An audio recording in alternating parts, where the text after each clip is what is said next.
Bien, nous passons maintenant au Nigeria, où une manifestation chiite a été dispersée par des tirs à balles réelles. La police qui a ouvert le feu mardi sur quelques dizaines de manifestants chiites dans le centre d'Abuja, la capitale fédérale du Nigeria, alors qu'ils demandaient la libération de leur leader emprisonné depuis 2015, faisant 5 blessés. C'est ce qu'ont rapporté des manifestants. Nous sommes descendus dans les rues pour demander la libération de notre cheikh Ibrahim el-Zakzaki et de son épouse et protester contre la récente déclaration du gouverneur de Kaduna qui affirmait que tant qu'il serait gouverneur, Zakzaki ne serait pas libéré. C'est ce qu'a expliqué l'un des porte-parole du mouvement islamique du Nigeria, un groupe chiite radical. C'est inacceptable venant d'un gouverneur, a ajouté cette source, ne voulant pas que son nom soit cité. Une cour a ordonné sa libération, mais il peut toujours empêcher. Dominique, manifestation chiite, c'est la précision qu'on fait. On est dans le même schéma au niveau du Nigeria que dans les autres pays du Golfe chiite, sunnite. C'est terrible de remarquer que le Nigeria est un État laïque. Je crois que... Donc il y a les chrétiens, les ministres, les musulmans. Maintenant, entre les musulmans eux-mêmes, la division est tellement profonde et nuisible qu'ils sont prêts à tolérer certains et à mépriser d'autres ou bien à combattre d'autres. Sinon, c'est vrai que le Nigeria, le président actuel, ou tous ceux qui ont rejeté la République nigérienne sont majorité musulmane. Par exemple, lorsque vous prenez Bouhari était musulman, après c'est... est musulman. Et après c'est... Avant Goodluck c'était Babangida. Ibrahim Babangida. Il y a Yaradoua qui est décédé, qui est musulman. Ibrahim Babangida était musulman. Ou est musulman. Puis Sani Abacha, musulman. Et après, Olusegun Obasanjo, chrétien. Et Yaradoua, musulman. Goodluck, chrétien. Et aujourd'hui, on a encore Bouhari, musulman. Maman, ce pays devrait démontrer la laïcité de son État. La liberté à toutes les religions de s'épanouir. Mais malheureusement, les gens ne savent pas qu'en Afrique, les sunnites sont majoritaires et très en avance et empêchent les chiites. En fait, les chiites, c'est quoi? C'est les Iraniens. Puisqu'en Iran, il n'y a que des chiites. Or, quand tu suis même la pratique même de la région, vous allez vous rendre compte que les chiites sont un peu tolérants par rapport aux sunnites. Parce que vous ne verrez jamais un chiite prendre une bombe, aller s'éclater parmi les gens pour tuer, pour preuve de terrorisme. Mais par contre, les sunnites, c'est ce qu'ils font. Si nous prenons l'exemple terre à terre, aujourd'hui, vous prenez Hezbollah au Liban. Le Hezbollah, que les États-Unis ont décrété comme terroriste, mais le Hezbollah, il n'y a jamais eu d'attentat où on dit c'est perpétré par un Hezbollah. Mais leur problème, c'est Israël.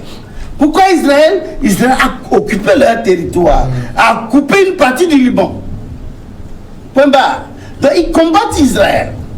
Donc Israël n'est pas c'est-à-dire qu'ils ne combattent pas Israël pour cause de terrorisme, mais ils combattent parce qu'il a occupé une partie du territoire. Maintenant, si vous prenez par exemple dans le monde entier, là, je vais dans le Golfe, l'État islamique.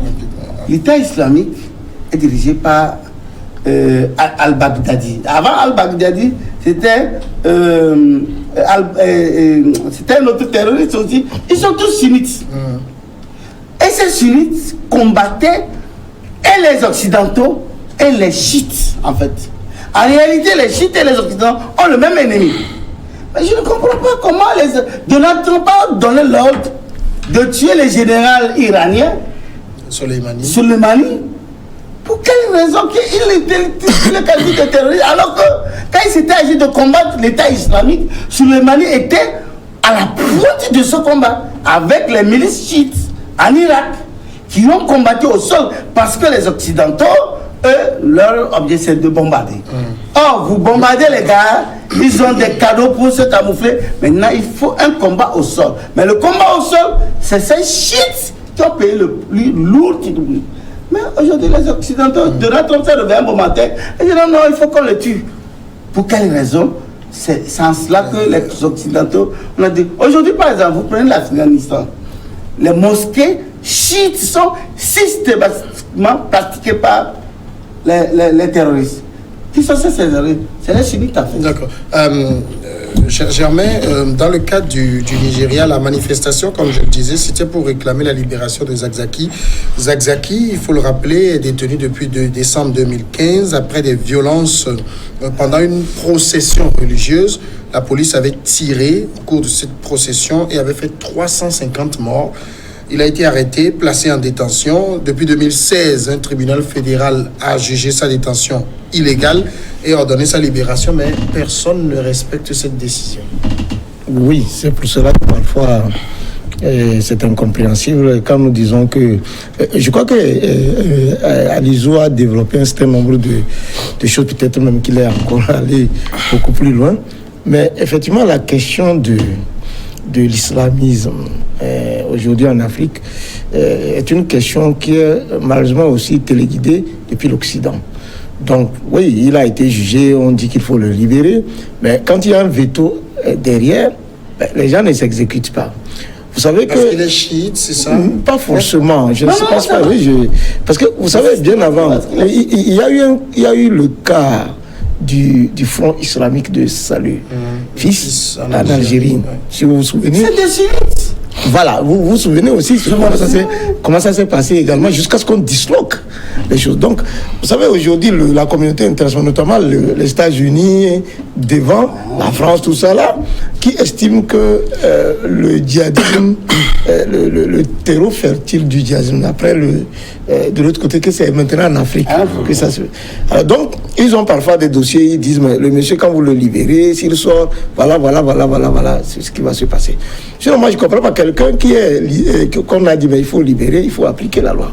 Bon, pourquoi on empêche? Maintenant, les gens manifestent, on dit, mais si tant est qu'on a demandé, qu'on a dit qu'il peut sortir, ben, libérez-le. Maintenant, si vous avez d'autres chefs d'accusation, il fallait brandir au moment même où on voulait le libérer pour qu'on puisse. Maintenant, la personne a été, on a dit, bon, c'est fini, il faut la libérer.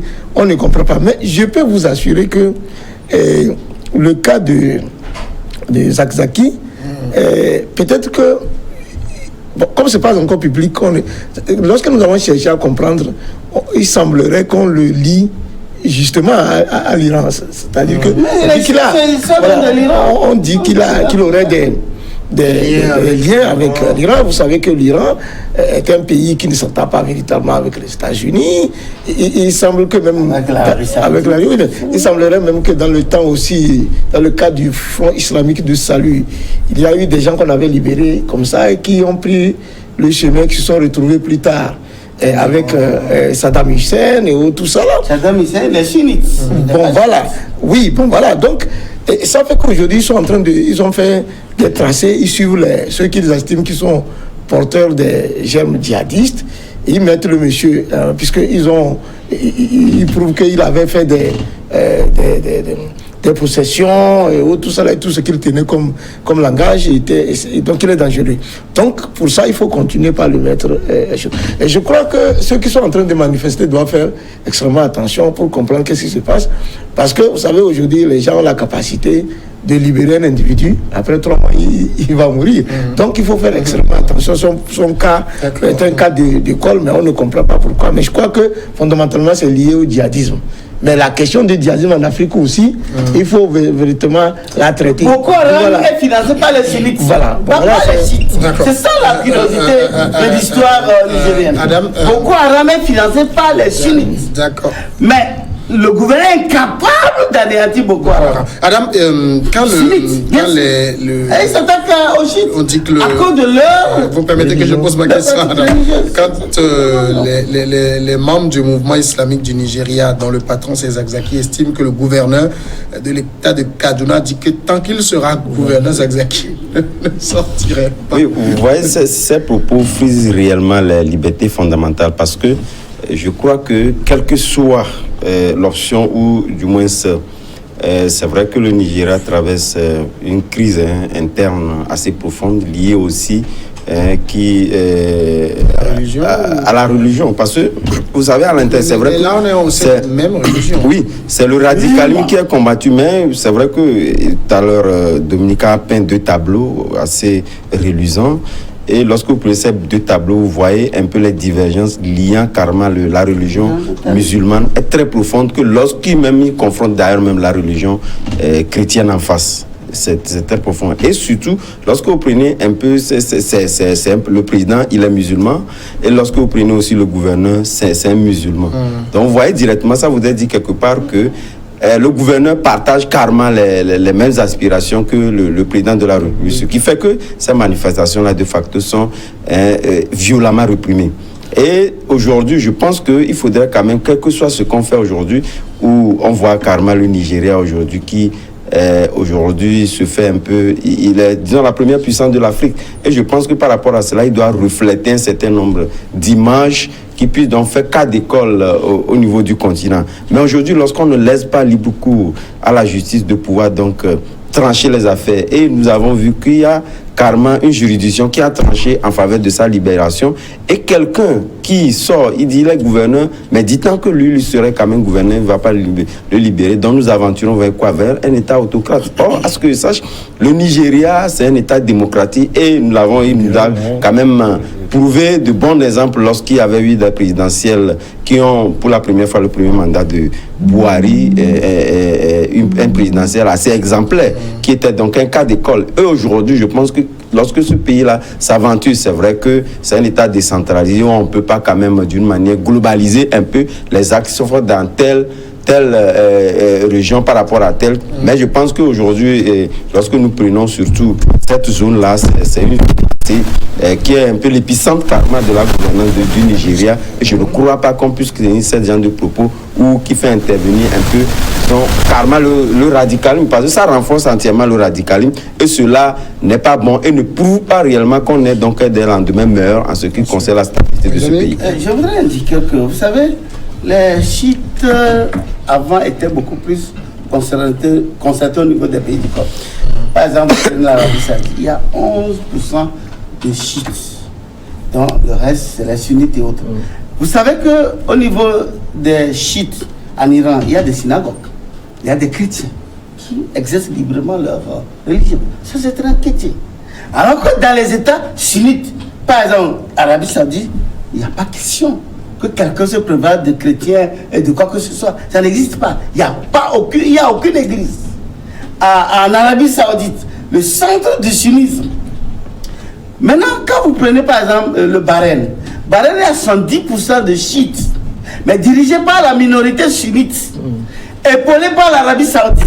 Et entre-temps, quand les populations ou les chiites se sont soulevés pour réclamer quand même une gouvernance un peu plus démocratique, l'Arabie Saoudite a envoyé des chars et des militaires au vu aussi de tous les Occidentaux pour aller tirer à bout portant sur les manifestants. Ils ont fait plus de 1000 morts.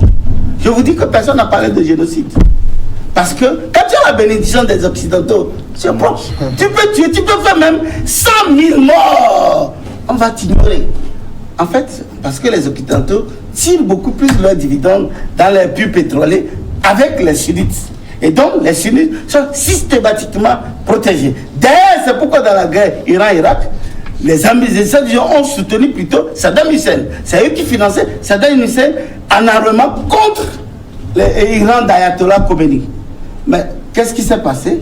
Entre-temps, Georges Bush trouve que non, qu'il faut tuer Saddam Hussein, tout en sachant que l'Irak est composé à 60% de chiites. C'est-à-dire, Saddam Hussein meurt et c'est les chiites qui prennent le pouvoir.